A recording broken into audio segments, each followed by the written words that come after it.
because too many people are going with AI is great. I need AI. Everybody that wants to sell you something AI, they're just selling you a buzz term. Yeah. Because you might not need AI. For me, I use AI. I use 2 or 3 different AIs all day, every day. Okay. But it makes sense for me. And it's speeding my processes up of what I'm doing in my research, that kind of stuff. The average person might not have a reason to use AI that much, but there's usually something in your business that would be the first goal of the exercise is to go look at what's going on in your business that you could save a lot of time. What's up, Camden County? You are catching episode 110 of the Getting in Your Business podcast. I'm your host, Alison Shores with the Camden County Chamber of Commerce. This Getting in Your Business podcast is made possible by our Chairman Circle sponsors, Georgia's Own Credit Union, Lockheed, Comcast, Georgia Power Company, Sparklight, Plug Power, St. Mary's DDA, TDS Telecom, and Ameris Bank. Thank you to all of our sponsors. All right, we are about to learn a whole lot today, guys, and I'm so excited. Today in the studio, I have Coastal Computer Consulting. Adam, thank you for joining us today. We're going to learn some stuff. I hope I can be the answers that you need. I'm kind of a little afraid of some of your answers, to be honest. I feel like we could be here all day, and I might learn some stuff I probably don't want to know, and then a lot of stuff I need to know. So let's get started. So how long have you, first and foremost, how long have you had Coastal Computer Consulting? So we are 18 years old. We started in 2008 in January. So we're working on our 19th in January. So yeah. Oh, man. So things have changed since you started. I feel like technology and stuff, it's always changing. Yeah, for sure. And I've actually been in IT for 30 plus years. So 30 years. I started before 99. So yeah. Oh, wow. I've seen a lot. Yeah, you have seen a lot. So what do you feel like? I have a lot of questions, first of all, and I want to get through these, but I need everybody to understand I'm going to read some of these questions. Normally I don't do that, but I have to read today because this is a topic that I'm a little... I don't want to misspeak on. So I'm going to ask a lot of these questions. So tell me, what do you feel like modern computer solutions look like today compared like with a decade ago, specifically for our small businesses or maybe even mid-sized businesses? I would say that more and more businesses in today's world are going more to an iPad or a tablet. That's probably the biggest change. And it's one of the things when I talk in a lot of my speeches that I do, I have the FBI photo of the first time the Pope was announced, and it was I think it was like 2008 or something like that, and everybody's waiting for the smoke to come out, and it comes out, and they're the same shots, and the first shot has nobody in it with a phone.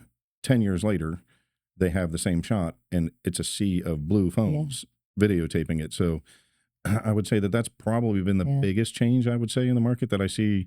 I mean, look at point of sale systems in most restaurants and stuff like that today. They used to all have to be a computer, and now most of them are just iPads, for lack of a better word. Yeah, I hadn't even thought about iPads coming on the scene. But yeah, most of my businesses, that's what they're using, the little terminals that are iPads. You're seeing that because they can actually do just about everything. I mean, my iPad is just as powerful as my Mac and more powerful than a lot of people's PCs. Wow. The processor and everything in it, you can, and with everybody moving to the cloud, I would say that's another big one in the last 10 years. Everybody now doesn't store data on a local server. They're storing it in Azure or OneDrive or iCloud. So I think you're seeing a lot of that movement too, where everybody goes to the cloud and allows you to actually work everywhere, and you don't need VPNs and all this hard stuff to work. When you say the cloud, I'm one of those people. I'm old. So when you say the cloud, I was like, where is this cloud? Where is it going? How do I know it's there? I need to look in on it occasionally, make sure everything's still there. Like, where's this cloud? So I think it's so, we've gone all kinds of places with technology. I feel like a lot of my businesses probably don't really use managed IT. I feel like we've been so conditioned just to call somebody when the computer breaks. And I've seen, in some of my businesses, this problem could have been maybe not even have happened or prevented, I guess, if we could have just, if we had somebody looking at this along and along. So I want to talk about what is managed IT. So again, like I said, having been actually a consultant for 30 plus years, there was nothing ever called managed IT up until it's become a term probably in the last decade or so. Yeah. But we used to call it break fix, for lack of a better word, and people would and currently that's actually what I tell people when they call me and go with, hey, what are your services? And we don't offer break fix. The number one reason is because you can't keep up with the machine, and there are so many security risks and things happening every day. To me, a successful client is one that never calls me. Now, on the other hand, they might be like, well, why am I paying for this? Yeah. Because I never have to call them. But one of the things in managed services is, unlike traditional time and materials, you don't get billed by the hour. So you call me and say, hey, I've got a problem. If it takes me 10 hours to fix, you're not getting an extra bill. You know what your bill is going to be. But more than half of what we provide in that managed service agreement is software to protect you. So we're putting in, I hate saying antivirus, but I try to keep it as simple as I can. Most people would call it like an antivirus, but it's really known as an EDR, which is endpoint detection and response, for people that don't know. But we layer a whole bunch of security in there so that you don't accidentally hurt yourself surfing the web and clicking on a bad link or something like that and causing all sorts of outages. So we are a high security firm, and we do a lot of protection to make sure that you don't hurt yourself that way, or your employee doesn't just randomly click something and go, oh, now we're all down and we can't work. I was going to ask that question. Like, what happens when an employee does click one of those things? It's going to depend on what you have. If you are one that does not have a managed service contract, so we actually do have this happen quite frequently. I bet. And the number one thing for us that we see is, if it's a phishing expedition to get which is known as credential harvesting, which we see a lot of. You click on a link and then it looks like it's Microsoft or FedEx or whatever, and you put in your email and your password. They immediately are hitting and going after that password, and without the extra layers of security. So I've had well-educated clients. I mean, I'm not talking about like their career or anything, but educated on don't click them. Yes. And then they call and freak out and go, oh, I just clicked on it. And I'm like, it's not a big deal. You have all the security, but we see, usually it takes about 20 seconds or less, once that password's been entered, and we will see them hit Microsoft immediately with that password and trying to break in. Wow. So without the protections that we offer, and I mean, there are other people that offer it, but obviously we offer it too. Without those protections, people are in your email immediately and you don't even know it. Well, I feel like too, you said something earlier about layered security. So I feel like you're not just one antivirus, for lack of a better word. You're layered it. So I feel like when people can just go in and say, oh, I have this antivirus system on my computer that they purchased for $69.99 a year or whatever it is, I'm going to go on a branch out and just say that it's probably not layered. It probably just, it'll secure you against this. Yes, exactly. Well, and so that is our approach. We are, like I tell everybody, we're like an onion. We have multiple layers. Every one of my layers should, in theory, stop that attack. But they don't all. You need all the different layers, and that is crazy. Yeah, it's actually really interesting. One of the products we use, I've seen the CEO talk about it quite often, and back when you're talking about what the difference is in the years, right? Back in the 80s, 90s, you would just go buy antivirus, because there was no internet really to download all this stuff, and you bought a little disk and put it in your machine, and that was. But ironically, you were getting the viruses from the manufacturers sending you the stuff anyway. So, and that's how antivirus, and then everybody remembers the good old adware. Yeah. All the pop-ups of go buy here, go do this. And so, but it's changed. So we actually, we get to such a level that we call it zero trust. And in that zero trust, you cannot install anything on your machine without approval. And that is one of the number one. So when we're talking about what happens when I click on that link, right? I've had a client call me before and say, well, I've had multiples, but the one I'm thinking about called me and said, I just clicked on this thing. I just infected myself with ransomware. I said, no, you didn't. And really logged into my console and just said, not allowed, not allowed, not allowed, not allowed. And done. There was no attack. So, and we've had, in this year, we've had 2 or 3 real near hits, and all of them involved what I like to call alphabet soup. And thank God I don't have to deal with alphabet soup very often, but the last 3 that I've had to report They all turned around and said, "You have everything you needed. We don't need that. We're not even investigating this." They didn't get anywhere. They didn't do anything. Huh.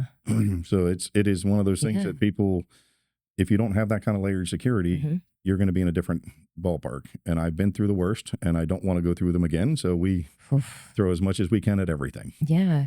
Now, what would you say to people like that have maybe an IT team, but maybe it makes sense, I don't know, like to have a managed, IT? Because I just feel like some people will be like, oh, we have our IT team here. Da, da, da. When does it still make sense to have you guys? Well, so that is a service that we offer that's called co-managed, and we have several of those co-managed clients.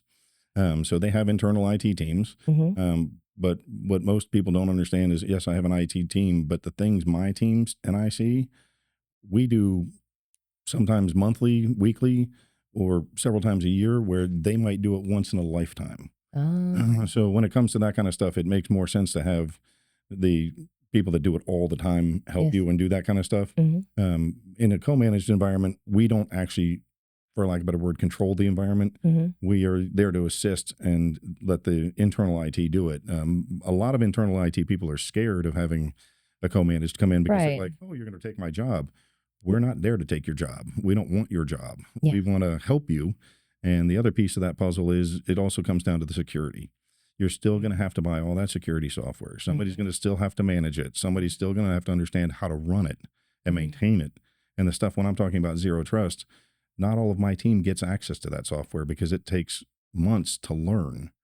And if you're just going to try to run it in and put it in yourself, and you can buy some, a lot of people can buy these products, but they don't know how to operate them. And that's half the battle. So that's where really we come in a co-managed environment, and we actually do some, like I said, we do some really advanced stuff that most people just don't do and don't know how to do.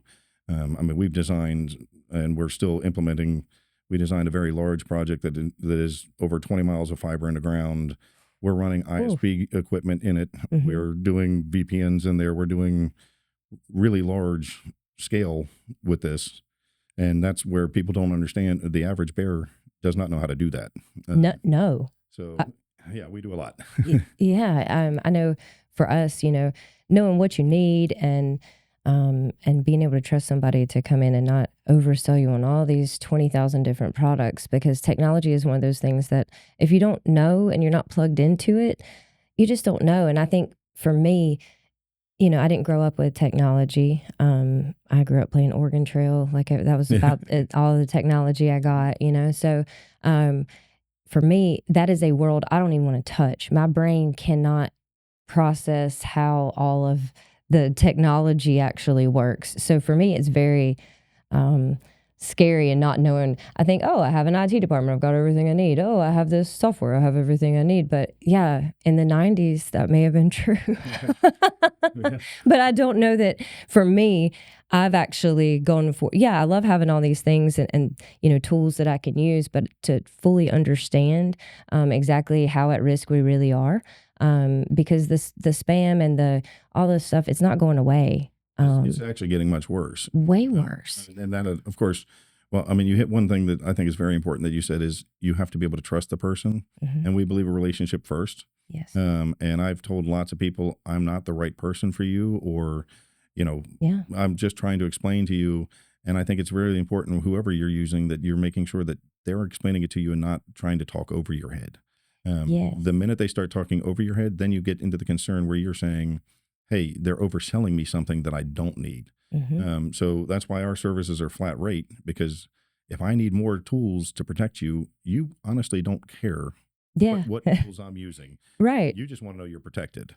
And I've had this conversation with a lot of people that I start talking, their eyes glaze over, and I said, just leave the tools to me. I'll take care of the security. And I'll give you the updates on how it went. And that's the way we do it. Well, I want to say you and your team have been so great about coming in and getting involved with our chamber and letting our chamber members know. Y'all keep, you sponsored our power lunch and our coffee and commerce and really trying to let businesses know, hey, I'm here for you. Like, let's talk, let's sit down, get to know us. And, people, I'm just glad that you guys are doing that. And it has been And it's been a fantastic reception as we've gone more and more. We've gotten those conversations where we're not selling you anything. Yeah. If you want something, I'm more than happy to help you, but I'm also more than happy to just discuss it with you and tell you, hey, if somebody's telling you something, I'll tell you if that's true or not.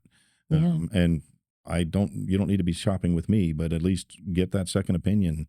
I mean, how many people tell you I'm not a mechanic, and Right. how many times do they say, Yeah. go get a second opinion? Yeah. Yeah. Now, sticking with cybersecurity for just a few more minutes, because y'all do way more than just that. I want to talk about like any mistakes that you see right now that small businesses are making with their cybersecurity. Like, I think the biggest mistake is people don't, well, number one, ironically, the best advice I can always give somebody, a lot of times you see these, and we see it all the time, where somebody's saying, hey, stop, you're used to paying me this way, but my new bank account is this, and send it here. that's a thing? I believe me, I've seen it a lot of times, and people end up going, oh, okay, and it's an email, right? Because your vendor got compromised, not you. Yeah. And so the person's faking saying send the email or send the money now here instead of where you normally do. And the number one thing I can tell you is pick up the phone. It's so easy. If somebody's saying change my bank account, change how you pay me, pick up the phone and talk to the person that you know there and say, did you really send this? It'll save you money and it'll save them money.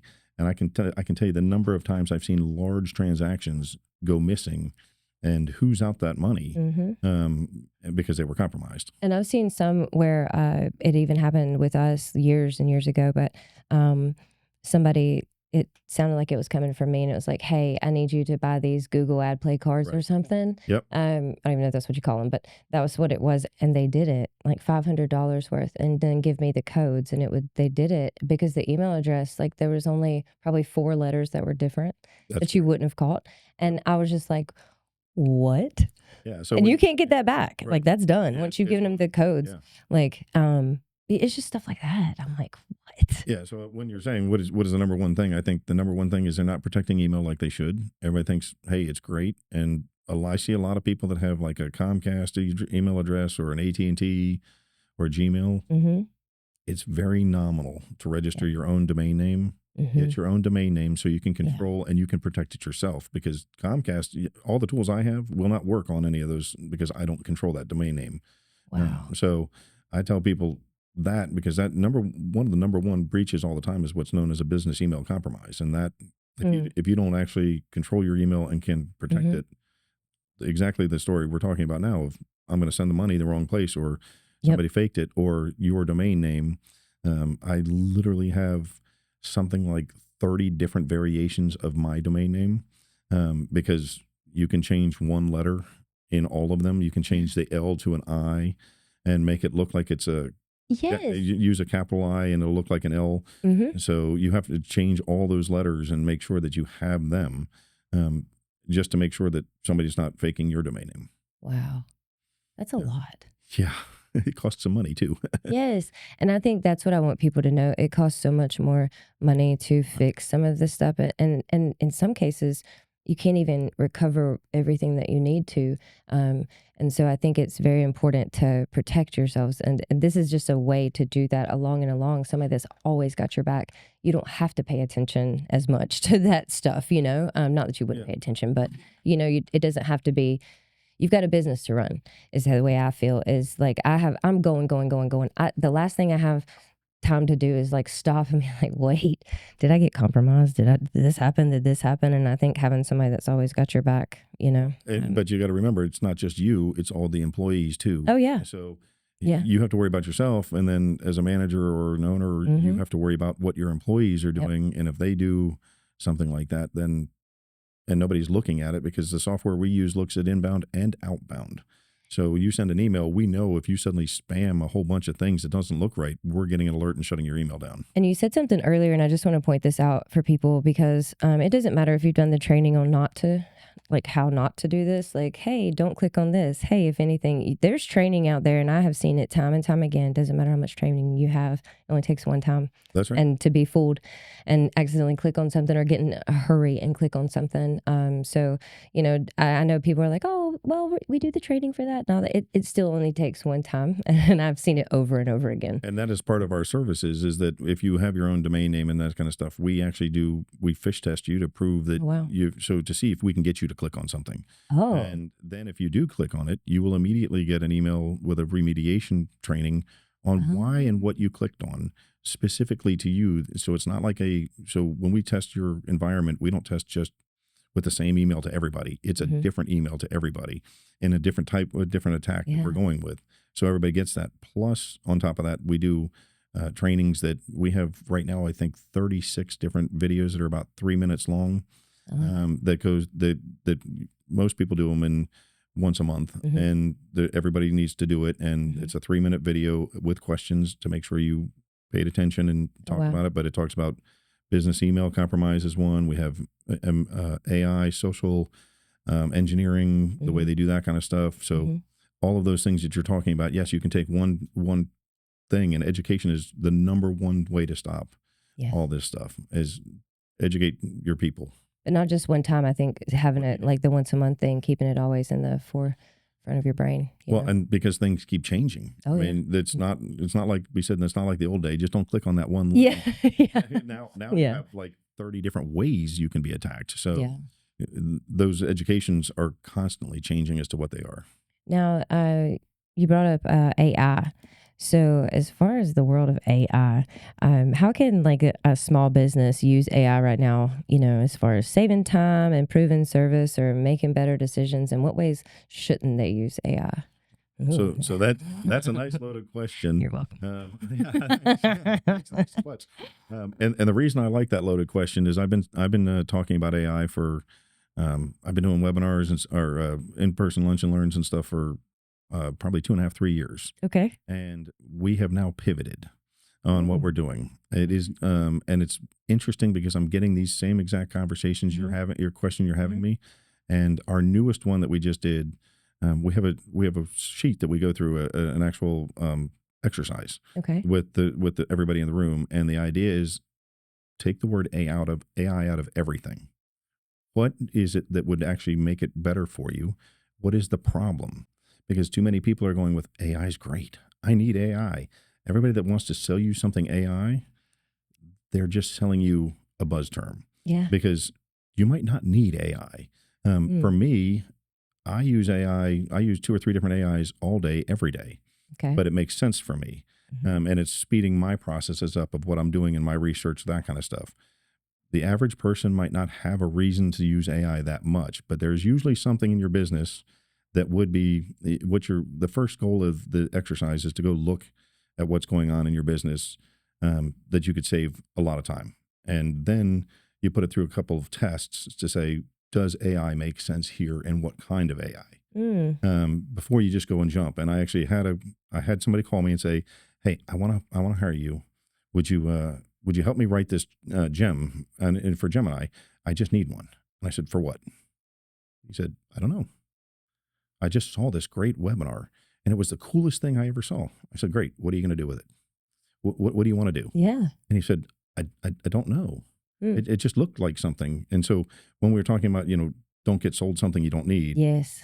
I talked him out of the sale and said, you don't need me. You need to figure out first, does it make sense? AI is just such a buzzword in everything you have. It is.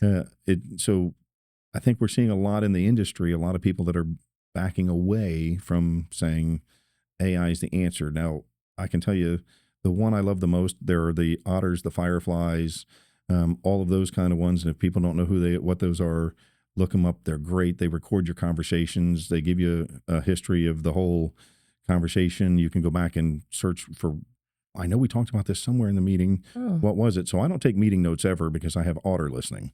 And Otter listens to everything I'm talking about and gives me the high level, my to-do list after the call, or the meeting, whichever it is. So it's kind of weird. I walk in with people and I'm here with my iPad and I'm not typing, and I have to tell people It's listening. Don't worry. Yeah. All the notes are being taken. I'm going to do my work, I promise. But it makes you much more functional because you're not busy trying to write down the notes. You're really paying attention and listening to the person.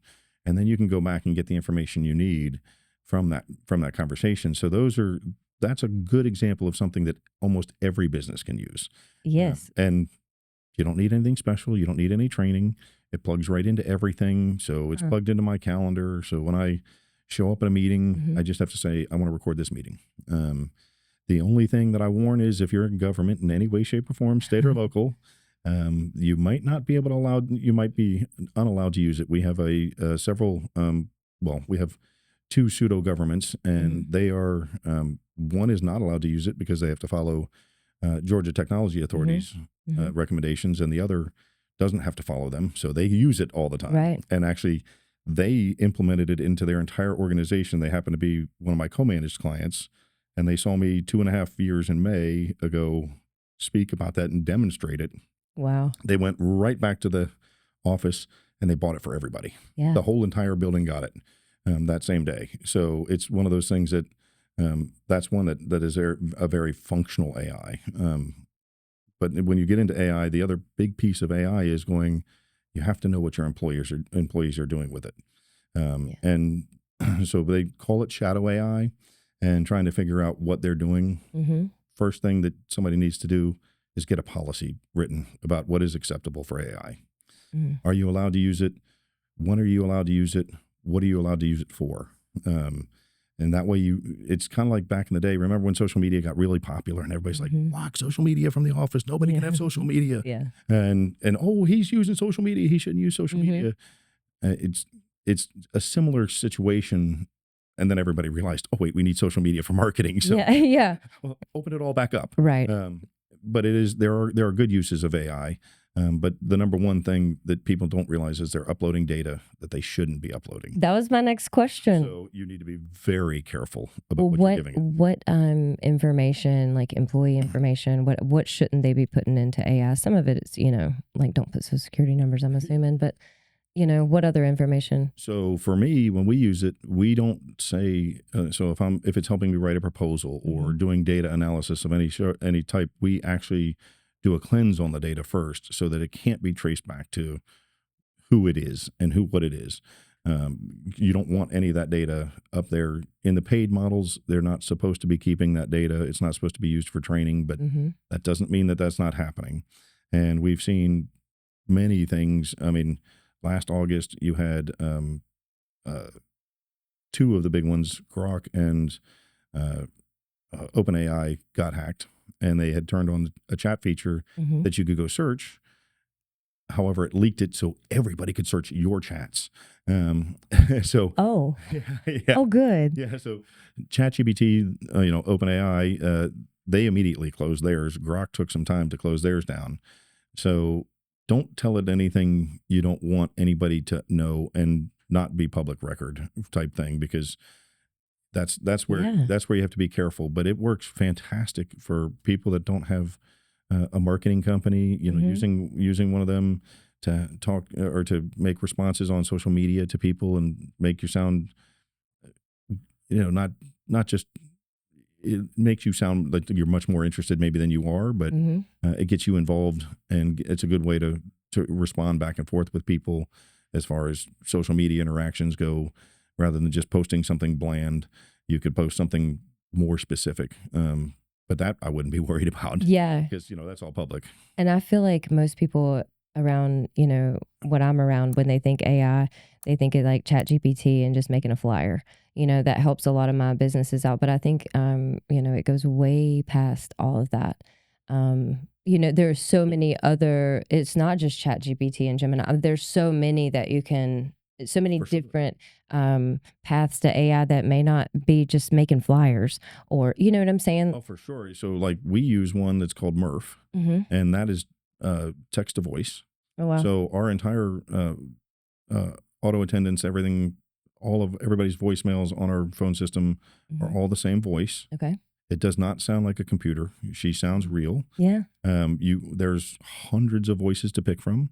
So we kind of made it more in our realm, and you can make them happy. You can make them moderate, monotone, whatever. Wow. And in fact, we have a big system we're replacing right now, and had a meeting with them, and they said, I need 90 different people to record their voicemail messages.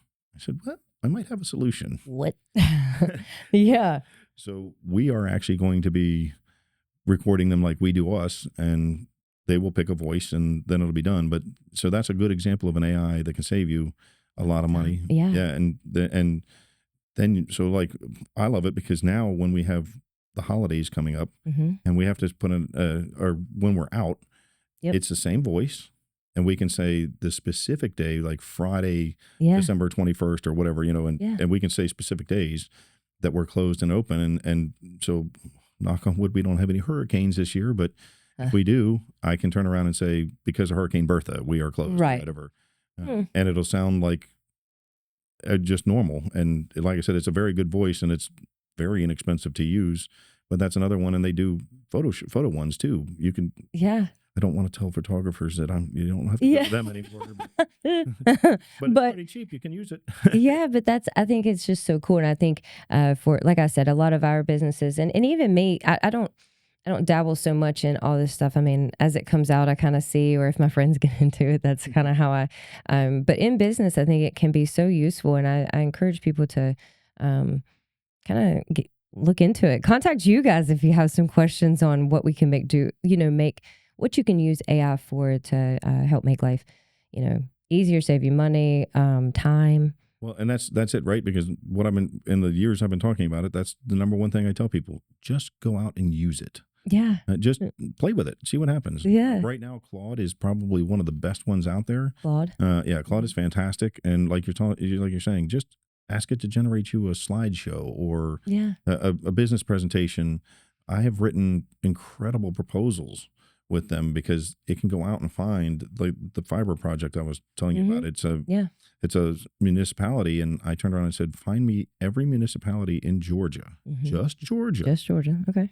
About this size with this investment and what their ROI was and when it started, when it finished, and how long to the return on investment. And it came back with, well, it took a couple minutes, but a normal, like for my process, if I was going to do that, just looking for Georgia and Googling that stuff, I've been there for days. I was about to say, but it I don't know. I think with all this, especially when social media came out, everybody, I think, was slow to like, oh, we've got to have a social media policy.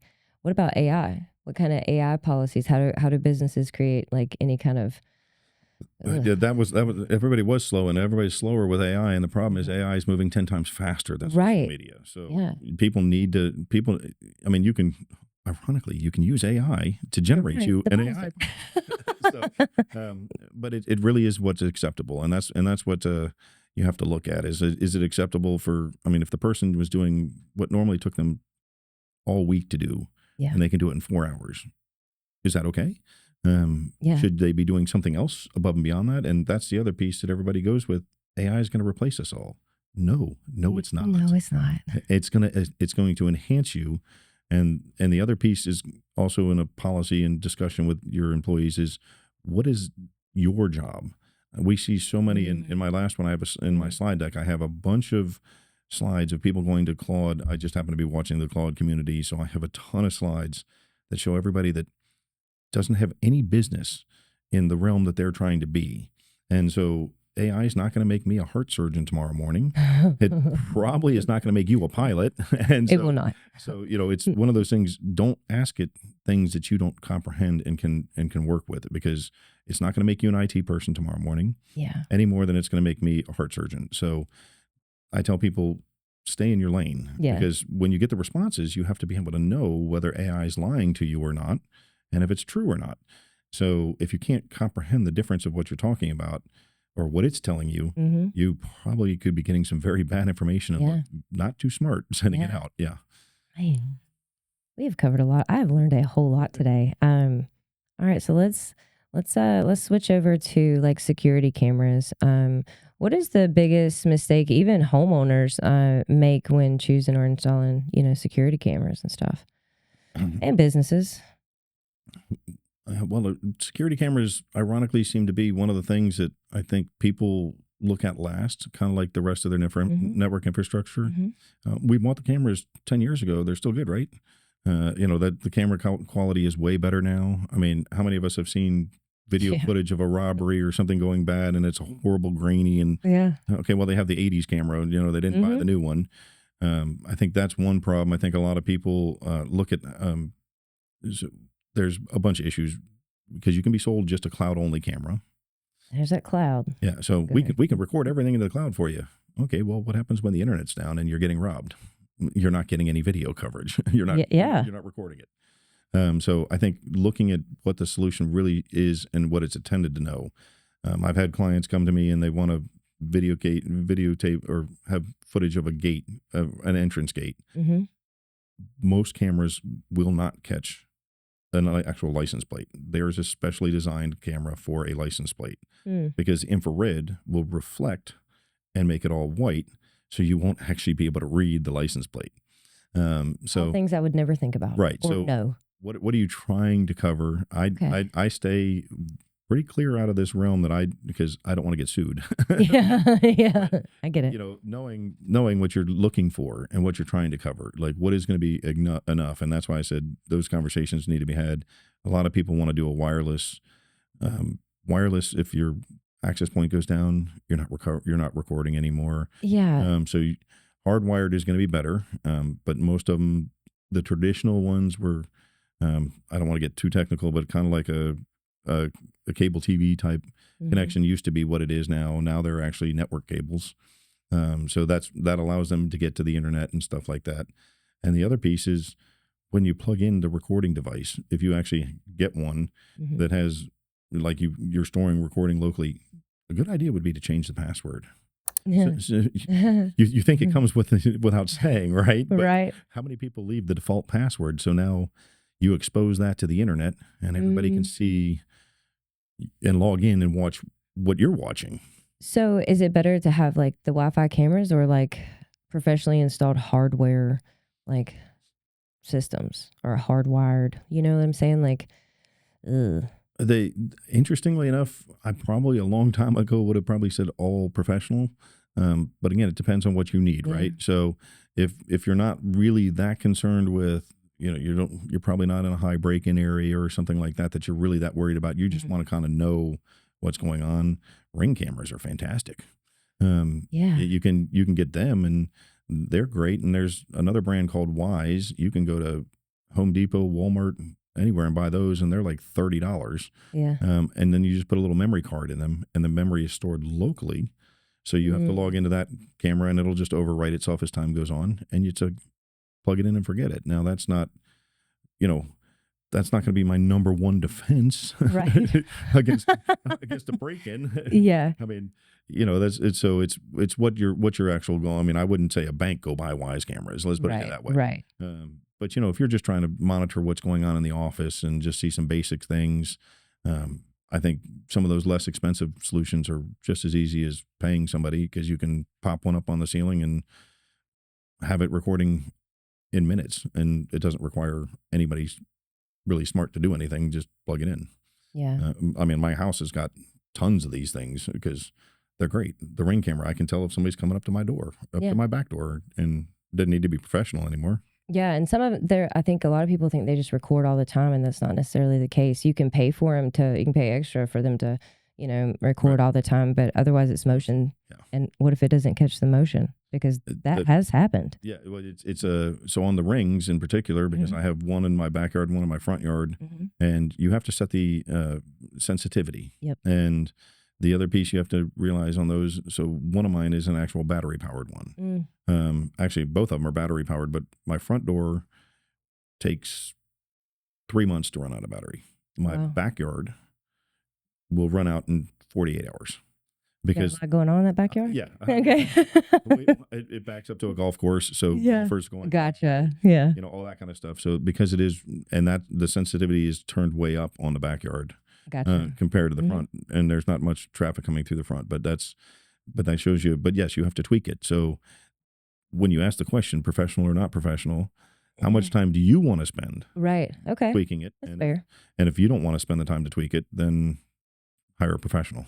Yeah. Man, I feel like everybody's in on the cameras these days, not knowing what to, you got the flock cameras, we got the ring cameras, we got these cameras, and, everybody wants to know, what are you recording? What's happening? What, all the things. And, man, I don't know. It is. I mean, it's kind of funny when you say that, right? Because Ring has you can join the community. Yeah. And then you can see all your neighbors' cameras. Yeah. And so, no thanks. Right? Like, I don't think I need to see that. Yeah. But there's lots of crazy conversations being had about, how much information all these cameras are taking in, even from Ring. I mean, it doesn't matter what camera you're talking about as far as out in public or that can record you at any time. Well, it's that, and I mean, again, going back to my FBI slides, yeah. one of them was about Ring being hacked. A lot of people probably have now forgotten about Ring being hacked, but it was a bunch of 16-year-olds that hacked Ring. Yeah. Then they didn't even know each other. They were 3 of them in different parts of the country. Mm-hmm. So when you're talking about what all is being recorded, that's a good question. What all is being recorded and who can see it and when it gets breached, what are they going to know? Yeah. And like we were talking about a little bit before, the Shark little robot vacuum, it's just gotten breached. Yeah. And your neighbor, you might patch yours, but your neighbor didn't, and now they can get to your stuff, and they have cameras on them. They're mapping. Which is wild. Yeah. You can do everything and still, I mean, so you just have to be careful with all this stuff and use your judgment, but also have people in your life that know these things and can help you, kind of navigate it, because that I guess that's the point with this whole podcast I want to make, is that, all these things are scary, and it's so much information, and it's constantly changing. And if you never had a grasp on it before, 30 years later, it's changed so much. I just invite people to get curious and call you guys, because y'all have been so great at answering any question. Like, you're like, well, this is what I do. This is what I think, and it's, having somebody that'll break it down for you without making you feel stupid. Well, and that's what we hope for. That is the goal, right? And then, like you're talking about, there's so many things that are changing. So many. And we are more than happy to answer any question we can, and give the advice, like you said, about the cameras. I mean, who thinks about cameras in your house, or what's listening, what's not listening, what's recording, right. Where is the data going? Yeah. That's when you asked earlier to begin with, why do I need managed service? Yeah. Because those are the things that we're dealing with every day. Well, too, I want you to tell people, we've kind of covered some, but like some of the services and products that you guys have that we haven't talked about today. Ironically, it's very simple. We're managed service, co-managed projects, and that's it. We don't have any other products we sell. We don't sell you anything that, like I said, when we sell you a managed or a co-managed, it comes with all of our stuff. You get it all.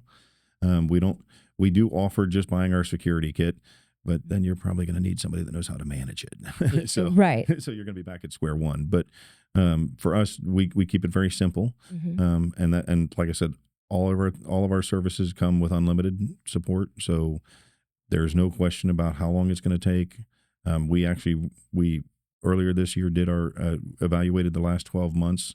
We actually resolved most tickets within a day across all of our client base. We did this analysis, and we actually, from the minute you open to the day it's done, is 24 hours, which is about 4 times faster than most in the business. And that is because most people get the ticket and don't work it for at least a day. We're completing the ticket within a day.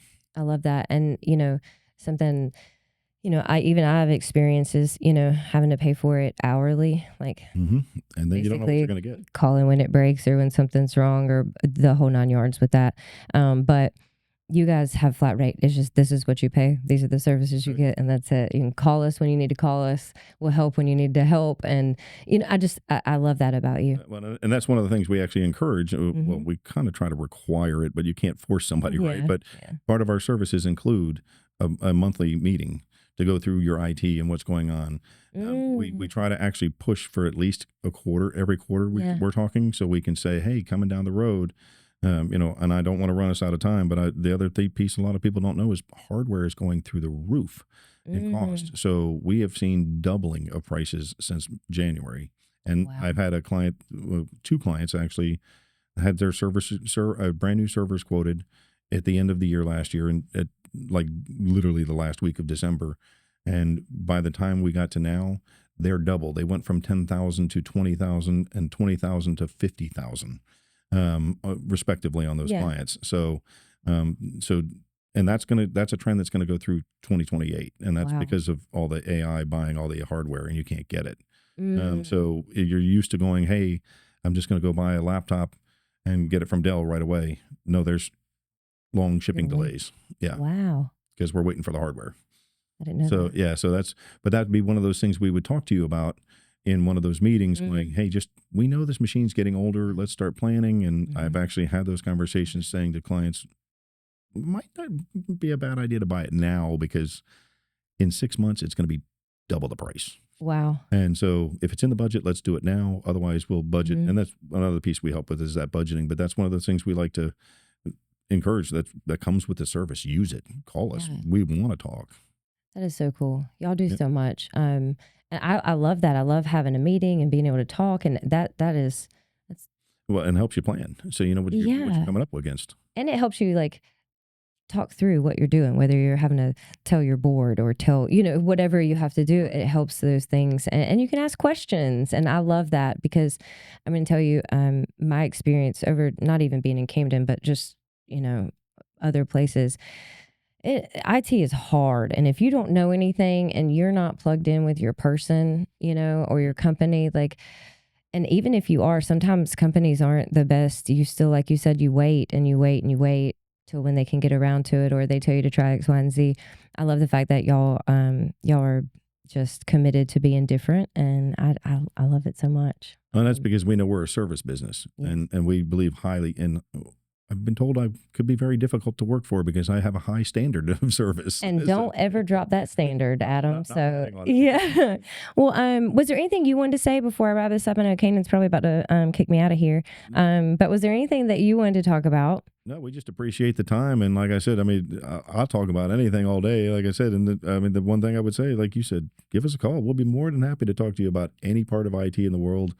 And at least give you some advice somewhere to start. Well, I can tell you I have enjoyed learning from you guys, and I love how y'all have gotten just into this community and loved it and all the things. So I did want to ask you some rapid fire questions. Is that okay? Sure. All right. So here's one. What causes more problems, artificial intelligence or natural stupidity? Probably artificial intelligence. Really? Yeah. I thought for sure you were going to say stupidity. Man. All right. What is scarier, a hacker or a printer that suddenly says it is offline? I deal with a lot of hacking stuff, so I go with a hacker. Okay. All right. What is the funniest computer problem someone has ever asked you to fix? Oh, so many. That you can talk about. Funniest one that they ever, we've had the ones where, I guess the worst and funniest I can think of is they brought us a laptop and said it had just stopped suddenly working and you could smell the alcohol pouring off this thing. And when we opened it, a whole cup of wine poured out of it. What? And they couldn't understand what happened and why it stopped working.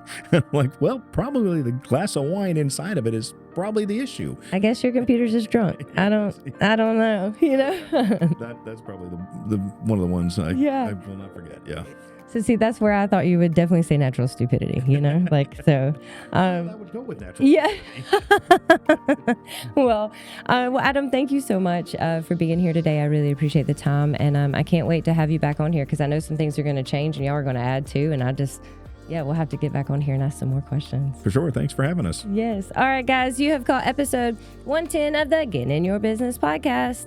Please like, share, and subscribe, and call Adam down at Coastal Computer Consulting today.